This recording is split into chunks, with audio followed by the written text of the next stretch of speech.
الحمد لله نحمده ونستعينه ونستغفره ونؤمن به ونتوكل عليه ونعوذ بالله من شرور أنفسنا ومن سيئات أعمالنا من يهده الله فلا مضل له ومن يضلله فلا هادي له ونشهد أن لا إله إلا الله وحده لا شريك له ونشهد أن سيدنا ومولانا محمدا عبده ورسوله أرسله إلى كافة للناس بشيرا ونذيرا وداعيا إلى الله بإذنه وسراجا منيرا أما بعد فأعوذ بالله من الشيطان الرجيم بسم الله الرحمن الرحيم ألف لام را كتاب أنزلناه إليك لتخرج الناس من الظلمات إلى النور بإذن ربهم إلى صراط العزيز الحميد الله الذي له ما في السماوات وما في الأرض وويل للكافرين من عذاب شديد وقال النبي صلى الله عليه وسلم أشراف أمتي حملة القرآن صدق الله ورسوله النبي الحبيب الكريم ونحن على ذلك لمن الشاهدين والشاكرين والحمد لله رب العالمين. درود شریف پڑھ لیں. اللهم صل على محمد وعلى آل محمد كما صليت على إبراهيم وعلى آل إبراهيم إنك حميد مجيد. اللهم بارك على محمد وعلى آل محمد كما باركت على إبراهيم وعلى آل إبراهيم إنك حميد مجيد. میرے انتہائی واجب الاحترام معزز علماء کرام، صدر جلسہ رئیس مدرسہ حاضہ حضرت مولانا صفدر صاحب دامت برکاتہ العالیہ، اور انتہائی مشفق ہمارے محبت کرنے والے دوست مولانا مفتی محمد محسن جامی صاحب دامت برکاتہ العالیہ، دیگر آنے والے معزز مہمانان گرامی اور میرے پیارے ننھے منھے طالب علم ساتھیوں، السلام علیکم ورحمۃ اللہ وبرکاتہ.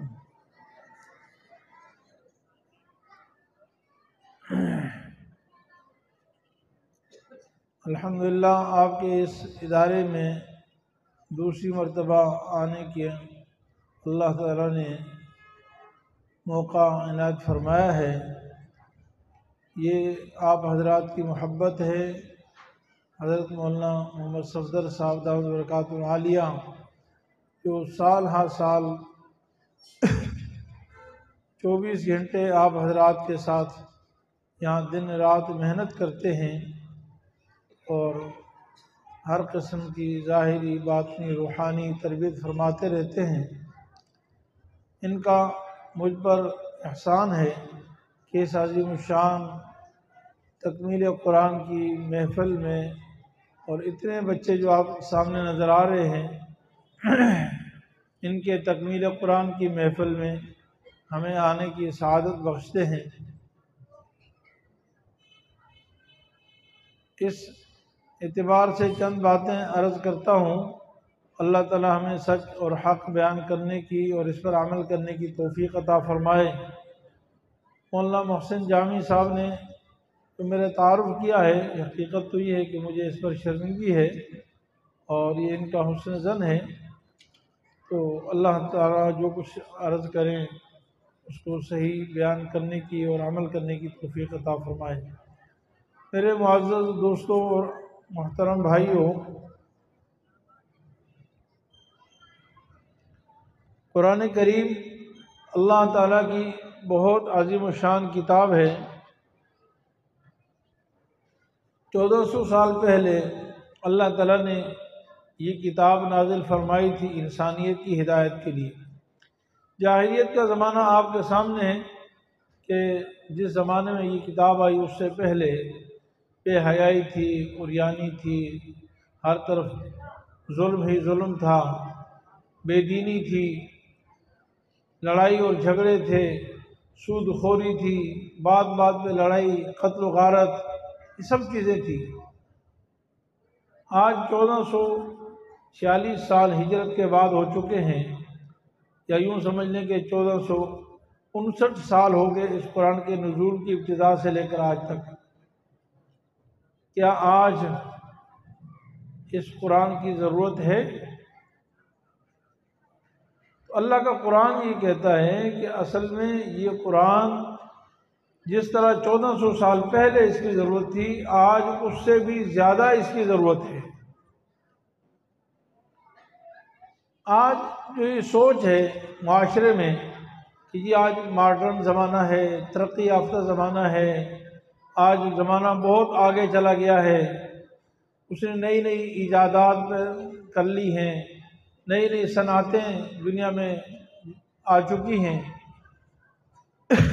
ان سب باتوں کو آپ ایک طرف رکھ لیں، لیکن میں یہ عرض کرتا ہوں کہ 1400 سال پہلے جو بے حیائی تھی آج بھی وہ بے حیائی ہے، 1400 سال پہلے جو سودی نظام تھا آج بھی سودی نظام ہے، 1400 سال پہلے جو عریانی اور فحاشی تھی آج بھی وہی عریانی فحاشی ہے، 1400 سال پہلے جو ظلم اور بربریت تھی آج وہی ظلم اور بربریت پھر ہے۔ آج دنیا کہتی ہے کہ ہم ماڈرن ہو چکے ہیں اور اسلام بہت پرانا ہے۔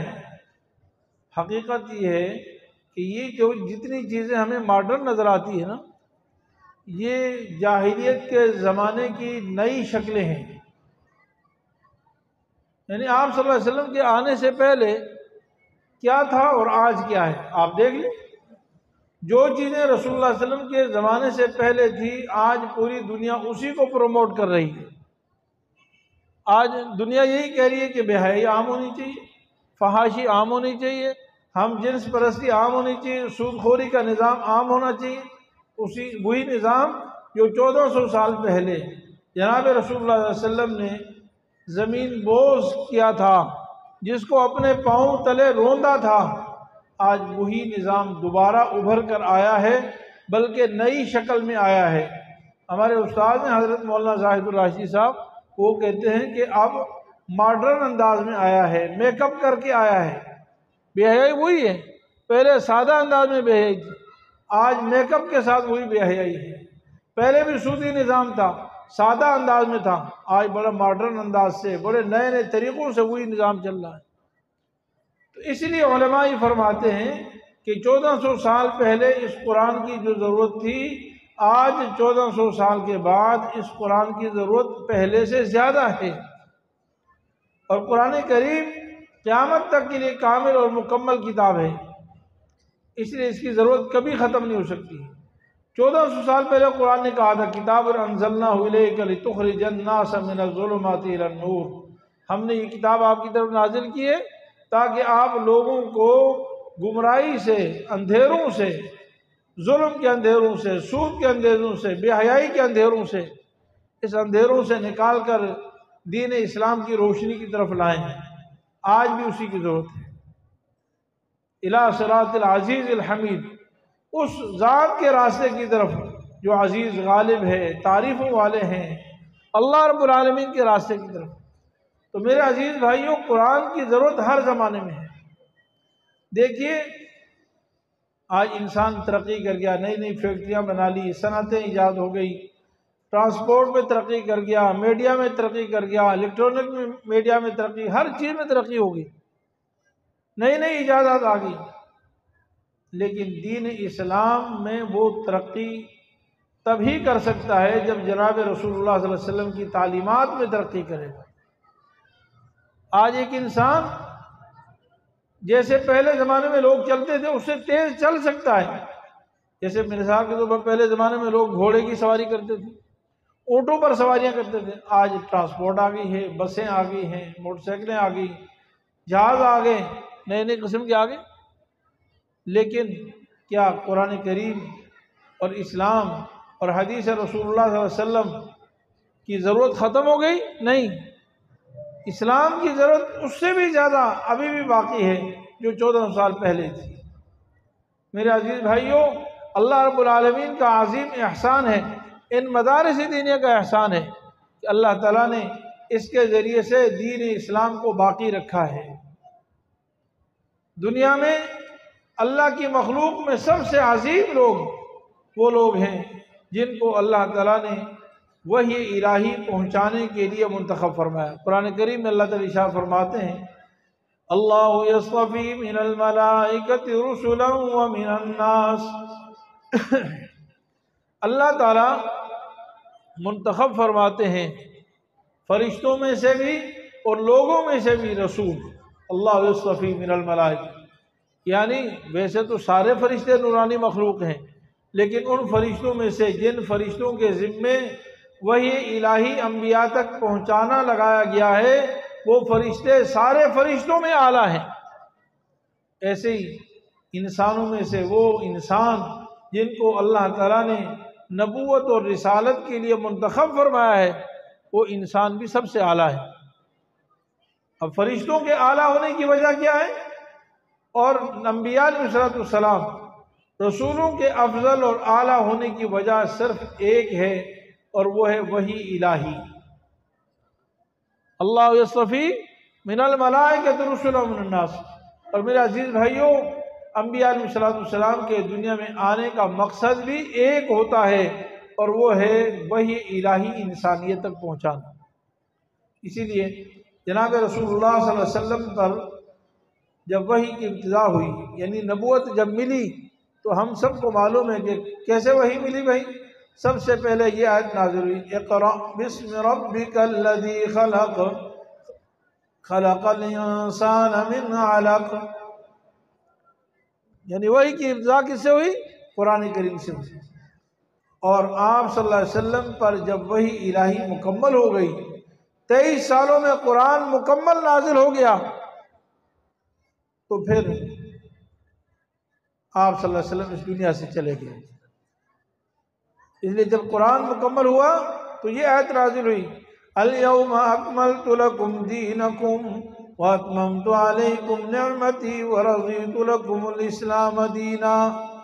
آج میں نے تمہارے لیے دین مکمل کر دیا اور اپنی نعمتیں تمہارے اوپر پوری کر دی اور تمہارے لیے دین اسلام کو منتخب فرما دیا۔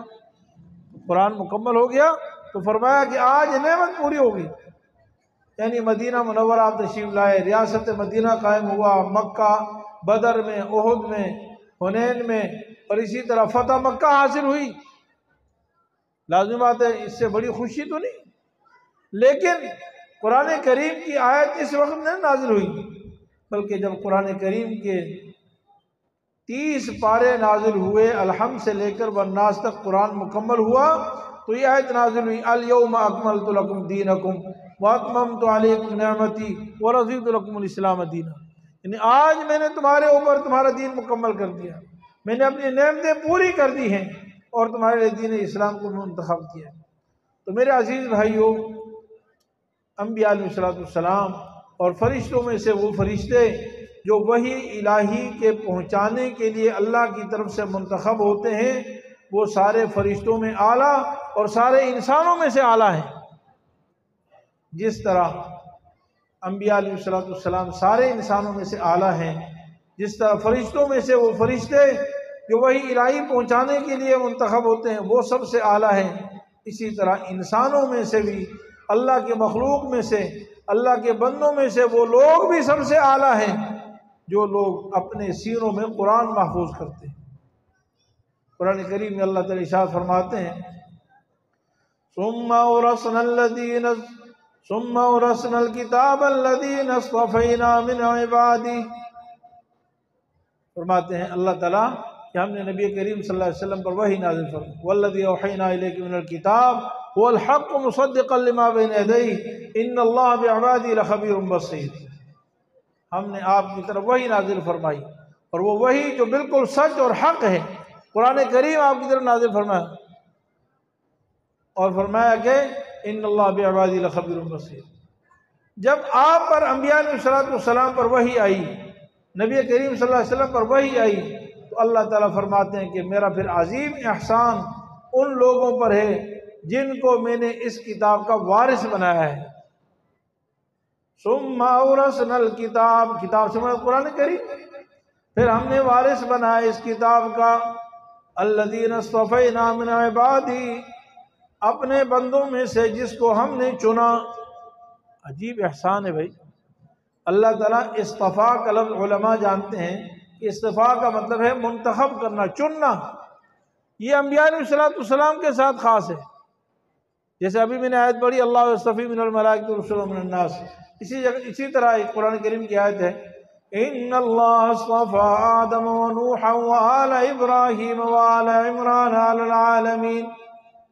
اللہ تعالیٰ نے آدم علیہ السلام کو، نوح علیہ السلام کو، آل ابراہیم کو، آل عمران کو، ساری دنیا والوں پر منتخب فرمایا۔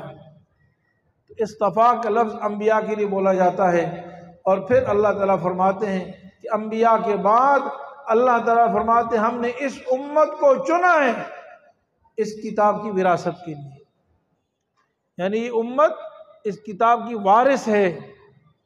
حقیقی وارث تو علماء ہیں، جیسا کہ نبی صلی اللہ علیہ وسلم فرمایا العلماء ورثۃ الانبیاء، علماء انبیاء کے وارث ہیں۔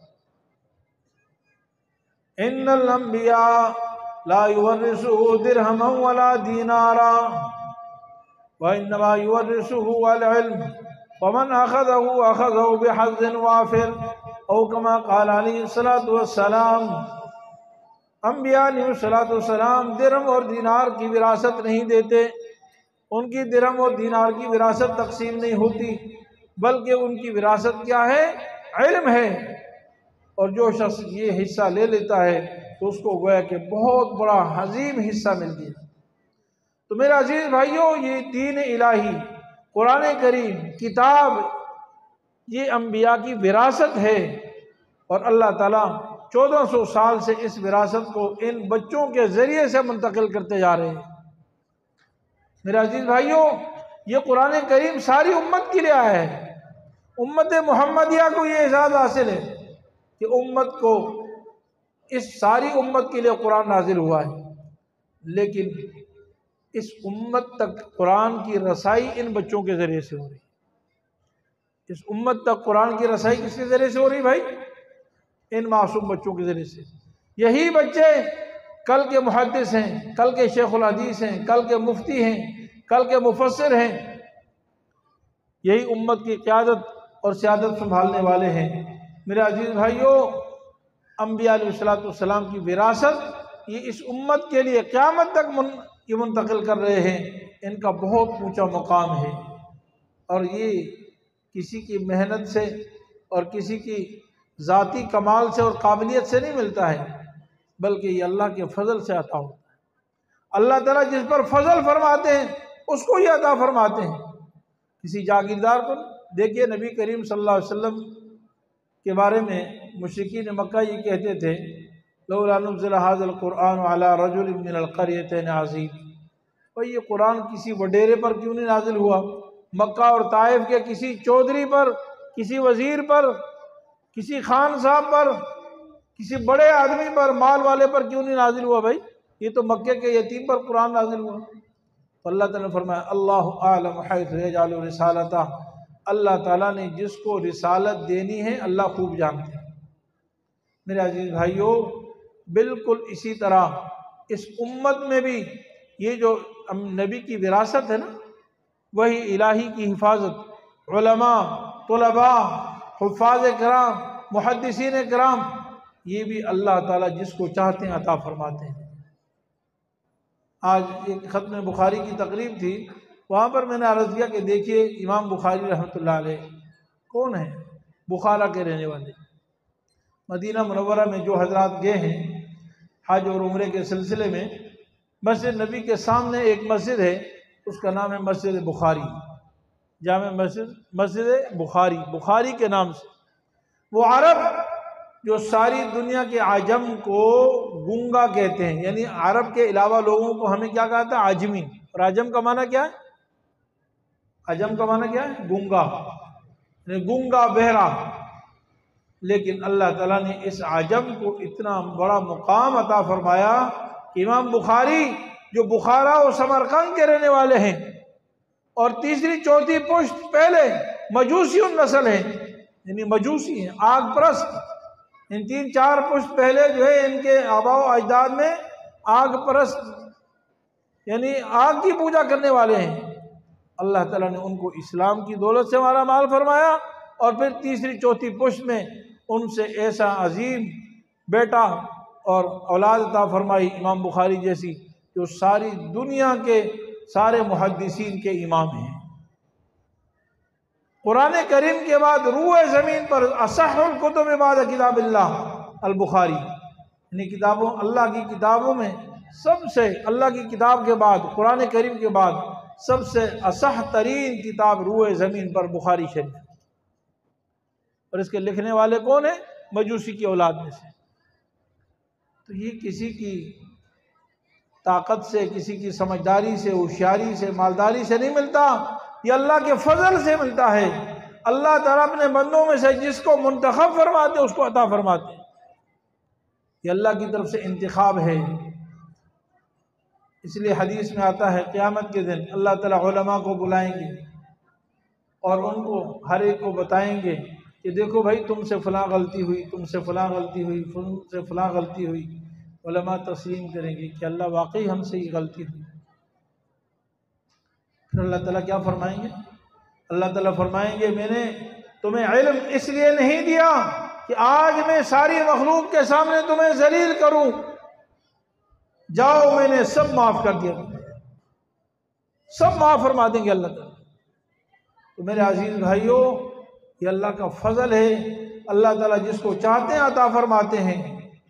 این سعادت بزور بازو نیس تا نہ بخشت خدائے بخشندہ، یہ سعادت کسی کی طاقت سے نہیں آتی، زور بازو سے نہیں آتی، بلکہ اللہ تعالیٰ جس کو بخشنا چاہیں اس کو بخشتے ہیں۔ دیکھیں فقہ میں ہمارے امام کون ہیں؟ امام ابو حنیفہ رحمۃ اللہ علیہ، یعنی 4 اماموں میں سب سے بڑے امام کون ہیں؟ امام اعظم ابو حنیفہ رحمۃ اللہ، اور وہ بھی عجم کے رہنے والے ہیں، وہ بھی فارس کے رہنے والے ہیں۔ حضرت سلمان فارسی رضی اللہ تعالیٰ عنہ کے خاندان میں سے ہیں۔ کہاں فارس کے رہنے والے اور کہاں پوری دنیا میں فقہ کا امام اللہ نے امام ابو حنیفہ کو فرمایا۔ اس لیے علماء فرماتے ہیں وَتِلْكَ الْأَيَّامُ نُدَاوِلُهَا بَيْنَ النَّاسِ، قرآن کریم کی ایک آیت ہے، فرمایا زمانہ بدلتا رہتا ہے۔ ہم تو یہ سمجھتے ہیں نا کہ آج ایک مالدار ہے تو کل غریب ہوتا ہے، آج ایک آدمی خوشحال ہے تو کل برے حالت میں ہوتا ہے، ایک آدمی آج صحت مند ہے کل بیمار ہے، جوان ہے تو بوڑھا ہے، یہ حالت بدلتے رہتے ہیں۔ لیکن اس کی بنسبت کچھ اور چیزیں ہیں، وہ یہ کہ ایک جاہل ہے، اس کی اولاد میں سے اللہ تعالیٰ نیک صالح علماء پیدا فرماتے ہیں۔ علماء ہیں، اللہ اس کی اولاد میں سے جاہل پیدا فرماتے ہیں، اس کی نسلوں میں جاہل پیدا فرماتے ہیں۔ ہمارے استاد بلکہ مرشد حضرت حکیم اختر صاحب رحمۃ اللہ علیہ فرماتے تھے کہ قرآن کریم کی یہ آیت جب میں پڑھتا ہوں تو رونگٹے کھڑے ہو جاتے ہیں۔ فرمایا وَإِن تَتَوَلَّوْا يَسْتَبْدِلْ قَوْمًا غَيْرَكُمْ ثُمَّ لَا يَكُونُوا أَمْثَالَكُمْ، اگر تم اعراض کرو گے تو اللہ تعالیٰ تمہارے بدلے میں دوسری قوم لے آئیں گے۔ حکیم اختر صاحب رحمۃ اللہ علیہ فرماتے تھے کہ یہ سب سے پہلے اس کے مخاطب ابو بکر عمر عثمان و علی تھے اور سارے صحابہ تھے، یعنی گویا کہ اللہ تعالیٰ یہ فرما رہے ہیں کہ میرا دین اے ابو بکر، اے عمر، اے عثمان، اے علی، اے لاکھوں صحابہ تمہارا محتاج نہیں ہے۔ قرآن کا اعزاز ہے کہ قرآن نے تمہیں عزت عطا فرمائی۔ اسی لیے حضرت عمر رضی اللہ تعالیٰ فرماتے تھے، حضرت حسان بن ثابت رضی اللہ تعالیٰ فرماتے تھے کہ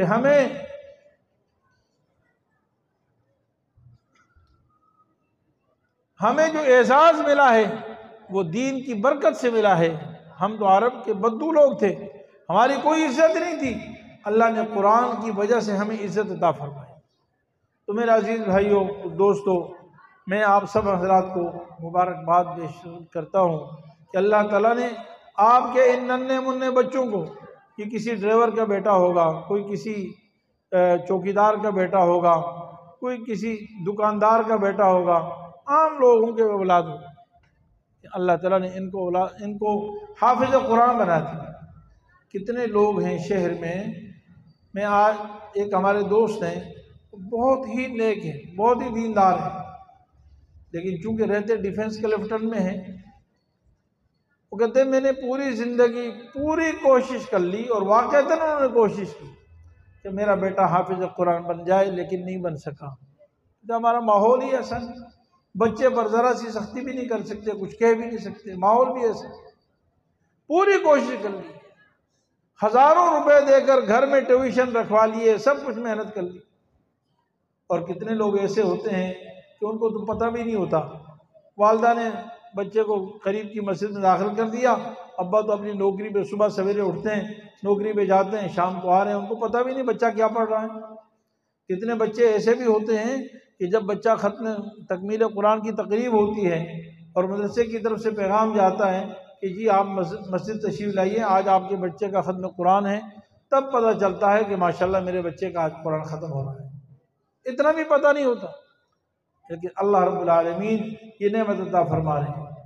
نرسری مارکیٹ میں جہاں امام ہوں، وہاں پر ابھی چند دن پہلے بات ہے، میں نے ایک ساتھی سے کہا کہ جی وہ آپ کا بیٹا کہاں ہے؟ انہوں نے کہا وہ تو امتحان دینے گیا ہے۔ یعنی ہمارا درس نظامی ہوتا ہے نا، 8 سالہ درس نظامی کورس ہوتا ہے۔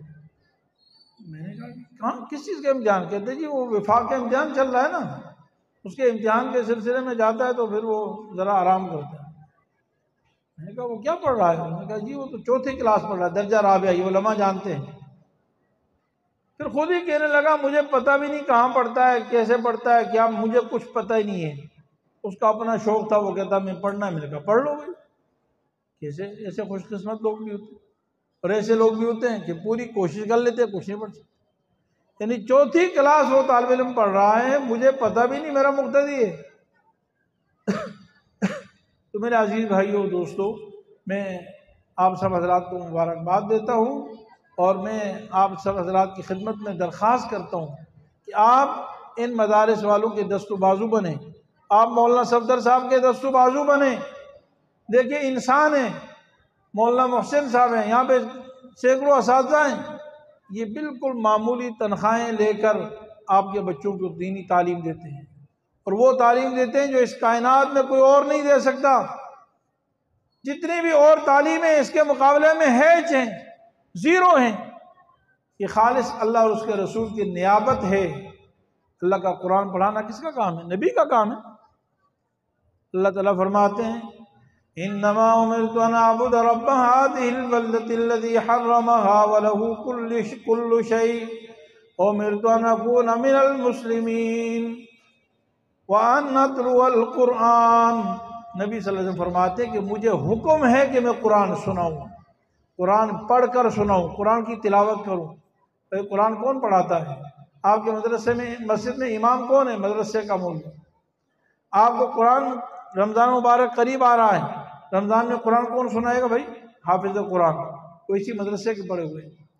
تو یہ ہمارے محسن ہیں جو ہمارے بچوں کو دن رات اللہ کا قرآن پڑھاتے ہیں، ایسی کتاب اور ایسی تعلیم دیتے ہیں جو دنیا میں بھی ہمارے لیے کامیابی کا ذریعہ ہے، اور انشاءاللہ کل قیامت کے دن ہماری نجات کا ذریعہ ہوگی۔